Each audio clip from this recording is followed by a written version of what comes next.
People in the bank lobby stared in disbelief as a well-dressed woman stood silently at the counter, her calm voice echoing through the tense air. "You're saying I can't withdraw from my own account?" she asked softly, but her eyes held the kind of authority that could silence a room. The young teller smirked, crossing her arms. "Ma'am, I've told you already, you don't look like the account holder." A few people chuckled in the line behind her, unaware that the woman they were mocking was none other than Evelyn Grace, the CEO of the entire financial group that owned this very branch. She had come unannounced, dressed modestly, to test how her customers were treated. But now, as the humiliation unfolded, her heart tightened. Evelyn took a deep breath, her mind calculating every move. If they didn't respect ordinary customers, she was about to teach them a lesson they'd never forget, and she would do it in a way that would change the entire company forever. Evelyn stood quietly, watching as the teller continued her rude interrogation. "You don't have enough proof," the teller insisted. "And people like you always try to pull tricks." Evelyn's fingers twitched slightly on her purse, not from anger, but control. Around her, whispers spread.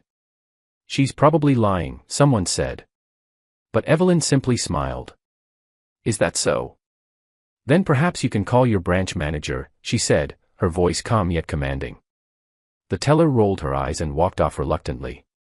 As Evelyn waited, a security guard eyed her suspiciously, as if she didn't belong. Inside, Evelyn's heart ached, not for herself, but for every customer who had probably faced this same humiliation. When the manager arrived, his dismissive tone only added fuel to her quiet fire. He didn't even check her ID properly before telling her to try another day. Evelyn realized then, her test had revealed something much deeper. This wasn't just poor service. It was arrogance. And arrogance, in her world, always came before a fall. As she walked out of the bank, the wind brushed past her face, carrying the sting of what she'd just witnessed.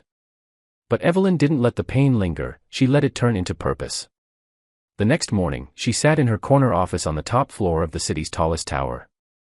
Her executive assistant knocked softly. "Ma'am, there's a report from one of our branches, about a customer dispute yesterday." Evelyn smiled faintly.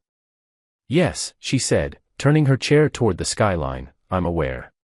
She opened her laptop and began typing rapidly, drafting an internal memo marked urgent, leadership evaluation. Within minutes, her message was sent to every regional head. She was launching a full review of customer service practices across all branches. But Evelyn had something more personal planned for the branch that had humiliated her.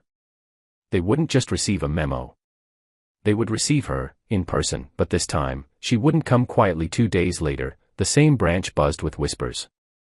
The regional director, several board members, and a convoy of luxury cars had pulled up outside. Employees scrambled to fix their uniforms, unaware of the storm about to hit. When Evelyn stepped in, this time in a sleek black suit and heels that echoed authority, jaws dropped. The same teller who had mocked her froze mid-sentence. "Good morning," Evelyn greeted softly, her voice slicing through the silence. The branch manager rushed forward, pale as chalk. "Miss Grace." We didn't know," Evelyn raised a hand. "That's exactly the problem," she interrupted. "You don't know your customers. You don't see them." The entire staff stood motionless as she turned toward the crowd. "Yesterday, I came here not as your CEO, but as one of the thousands who trust you with their hard-earned money. And what I saw was disgraceful." Every word landed heavy. No shouting, no anger, just truth. The kind that couldn't be ignored. Evelyn requested the teller and the manager to step forward. Fear trembled in their eyes. "I want to understand something," she said gently. "What made you treat someone you didn't recognize as less than human?" The teller's lips quivered. I thought she wasn't genuine." Evelyn nodded. "That's not an excuse. It's a mindset." She then addressed everyone in the branch. "This place runs on trust, not titles, not looks, not judgments." Her tone softened. "You forgot that every person walking through that door is more than a transaction. They are someone's hope." Silence filled the room. For the first time, the employees saw the human behind the suit, not a CEO above them, but a leader reminding them of purpose. Evelyn didn't fire anyone that day. Instead, she implemented a new policy: every staff member had to spend 1 week shadowing real customers to understand their experience. It was not punishment. It was awakening. Weeks passed, and the change was astonishing. The once cold, dismissive branch had transformed into one of the most welcoming in the city. Customers began sharing stories online, stories of kindness, of patience, of respect.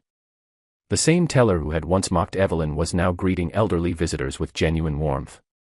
One morning, Evelyn quietly walked back in, this time as herself but unannounced. She stood in line like everyone else, and when it was her turn, the teller smiled. "Good morning. How can I help you today?" Evelyn returned the smile, her heart full. "I'd like to make a withdrawal," she said softly.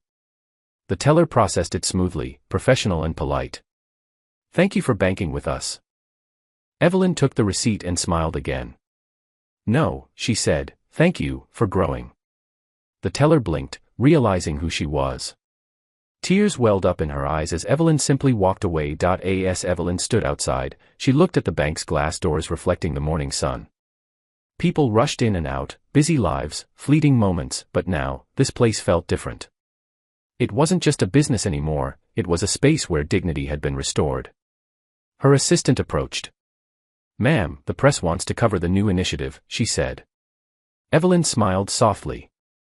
"Let them," she replied. "But don't tell them what started it. Let them think it was just leadership." She looked up at the logo of the bank and whispered to herself, "Real power isn't shown through wealth or authority, it's shown through respect."